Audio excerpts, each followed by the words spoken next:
મજબૂત આગેવાન એ આપણી વચ્ચે ના હોય, પણ એ પણ એક મારા રાજકીય ભવિષ્યમાં એમનો પણ એક સહકાર હતો અને તાલુકા પંચાયતના પ્રમુખ બનાવવામાં એમણે પણ મને સહયોગ કર્યો હતો. ત્યારે આજે આ ઝાડા ગામને, ખાણોદર ને બધા જ ભગવાનપુરા ગામના તમામ આગેવાનોને મારી બે હાથ જોડીને વિનંતી છે કે આ ચૂંટણી એ લોકસભાના સંસદ કરતા બનાસકાંઠા જિલ્લો સ્વનિર્ભર બને, સ્વતંત્ર બને અને કોઈ પણ પ્રકારની ગુલામીમાં મારો બનાસકાંઠા જિલ્લો ના જીવે. આ બનાસકાંઠો એ તમામ જે બહારના લોકો હાવી થઈને એની પોતાની હકુમત ચલાવવા માંગે છે, એ હકુમતમાંથી છુટકારો મેળવવા માટે લોકસભાની ચૂંટણીના મેદાનમાં તમારા બધા વચ્ચે હું આવી છું. સત્તાનું કેન્દ્ર એક ઠેકાણે હોય એટલે પ્રજાને એનો અન્યાય થાય ને થાય. હવે હંમેશા સત્તાનું વિકેન્દ્રીકરણ હોવું જોઈએ. આપણે ગામની અંદર મજબૂત બે આગેવાનો હોય, એક ભાજપમાં હોય કે એક કોંગ્રેસમાં હોય, એક તાલુકાનો ડેલિગેટ હોય ને એક સરપંચ હોય, તો એમાં ગામના તમામ લોકોને કામ કરવામાં થોડીક સરળતા રહે એનું કામ થાય. જેમ કે એક તો પક્ષ આમો હોય, એક સરપંચ હોય ને એક ડેલિગેટ હોય, એટલે ઓલે એક વખત ત્યાં થાય ના કરે તો ડેલિગેટ કેમ થાય, ડેલિગેટ ના કરે સરપંચ કેમ થાય, એટલે બિયાતા બે કરે કે આ કામ ના કર્યું તો સામે થતો રહેશે. એવું થાય કે ના થાય? એમાં સત્તાનું વિકેન્દ્રીકરણ અલગ અલગ જગ્યાએ હોય તો પ્રજાનું કામ એક ના કરે તો બીજો કરવા માટેની એને ઓપ્શન મળે. આ તો કોઈ ઓપ્શન જ રહ્યું નથી, કોઈ રસ્તો જ રહ્યો નથી. ડેરી હોય તો એક ઠેકાણે, બેંક હોય તો એક ઠેકાણે, સહકારી સંસ્થાઓ હોય તો એક ઠેકાણે, હવે તો લોકસભા એક ઠેકાણે કરવા માંગે છે. હર હંમેશા આપણે આ પાનો ભાઈ બેઠા છે, તમે કોઈને વોટ આપો ત્યારે એના પાસે અપેક્ષા રાખો એ પહેલા મગજમાં વિચારો છો કે આ પાનો ભાઈ એ ખુદ જાતે કામ કરી ગયા છે કે પછી શિવભાઈ કેમ જ કરશે કે ભરતસિંહ કેમ જ કરશે. અને પછી એમ વિચારો મતદારો કે પાનો ભાઈ આપણે કીધત કરવાના જ નથી, જ્યાં સુધી ભલે સરપંચ જ ચૂંટાય, ડેલિગેટ જ ચૂંટાય, પણ સીધું શિવાભાઈ ને કેવું પડશે. એટલે અમારે આવા રબર સ્ટેમ્પ ઉમેદવારને છૂટવો એના કરતા તો જાતે બીજા સ્વતંત્ર નિર્ણય લઈ અને ઉપયોગી બની કે એવા સીધા થઈ કે એવા ઉમેદવારને અમારે છૂટવો છે. આવી વાત થાય કે ના થાય?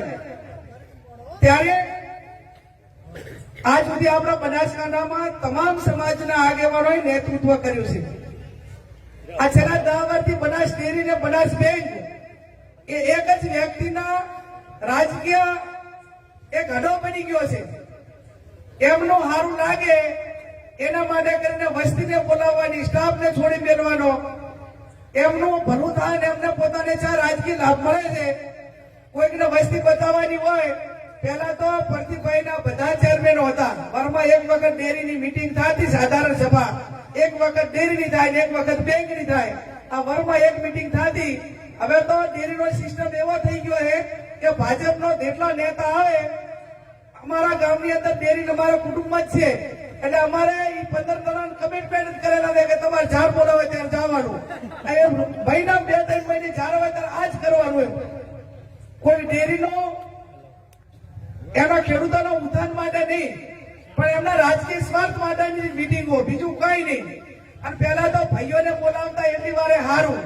હવે તો કે તમે બહેનોને બધીને ફરજિયાત રાખીને બોલાવો અને એ બોલાવીને પાછું અહીંયા ઢોરવાળો લઈ દો અને અહીંયા પાછી રમાડો, ઢોલી રમાડો. એટલે પણ જુલમ કરવાની હદ હોય, હદ હોય. આટલા જુલમ કરવા અને પણ બહારથી આવીને ત્યારે આપ સૌને મીડિયાના માધ્યમથી આપ સૌને ખાતરી આપું છું કે તમે મને લોકસભાના સાંસદ તરીકે આશીર્વાદ આપશો તો આ દેશ બનાસકાંઠાની અંદર બહારના કોઈ દાદા થવા માંગે છે તો હું એમને કહેવા માંગુ છું કે અમારી હિન્દુ સંસ્કૃતિ પ્રમાણે અમે બે દાદાને માના છે. એક હરમન દાદાને માના છે ને એક ગણપતિ દાદાને માના છે. ત્રીજો કોઈ દાદા થવા માંગતો હોય તો એના મગજમાં પછી રહી કાઢી નાખે અમારા માટે કોઈ બીજો ત્રીજો કોઈ દાદો નથી. વાત મારી હાચી કે ખોટી? આપણે હળમન દાદા ને ગણપતિ દાદા બરોબર છે, ત્રીજો કોઈ દાદા થવા આવતો તેના મગજમાંથી રહી કાઢી નાખે કે બનાસકાંઠાની પ્રજા બીજા કોઈ દાદાને ચલાવી લેવાની નથી. ત્યારે આપ સૌ 15મી તારીખે ફોર્મ ભરાવવા માટે આવજો. હમણાં ભરતસિંહજી યાદ કરતા હતા કે બેન પેલું કહેજો કે આપણે કોઈ ચૂંટણી હોય ને ત્યારે ઉમેદવારો વોટ માંગવા જાય એટલે જવાબદાર આગેવાનો કરશનજીને કે બાપુજી બાવાને સરપંચને ગમે એને મળે, પાનાભાઈને કે શેતાજીને ગમે એને, તો એ પેલા શું કે થોડીક છટકવાની બારી રાખે. બારી જેવી રાખે કે આમ તો અમારે તમને મદદ કરવી હતી પણ પેલા તમે ના આવ્યા, જે પેલા આવ્યા ને એના કર બંધાઈ ગયા, હવે અમે બોલીને બીજું બોલતા નથી એટલે હું તમારી પાસે પહેલી વખત આવ્યું, સૌથી પહેલી ઉમેદવાર તમારી પાસે આવ્યું અને હવે તમારી પાસે બંધાઈ જાય ને, હવે મારા પછી આવે એને એમ કહેજો કે તમે પહેલા આવ્યો તો તમારી પાસે બંધાઈ દો, જે આપણી સિસ્ટમ છે એ પ્રમાણે. અને આપ સૌના ઉત્સાહ ને ઉમંગ જોતા સાહેબે કીધું એ પ્રમાણે જાગૃતિ રાખજો ને કે અમે જેમ કાઢું ભીનાય ને એમ કહે છે તમારા છોકરાને નોકરી આલું.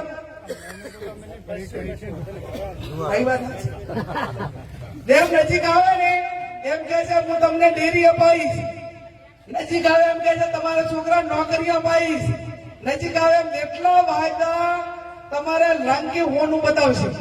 એટલે આપણે 7 તારીખ સુધી પાછું એવું કેવું કહે છે હું તમારામાંથી કોઈક ભોગ બનો ને તો યાદ રાખવું પાછા, અને અથવા તો પેલા વાયદા આલે ને એને કોકને પૂછી આવજો ચૂંટણીએ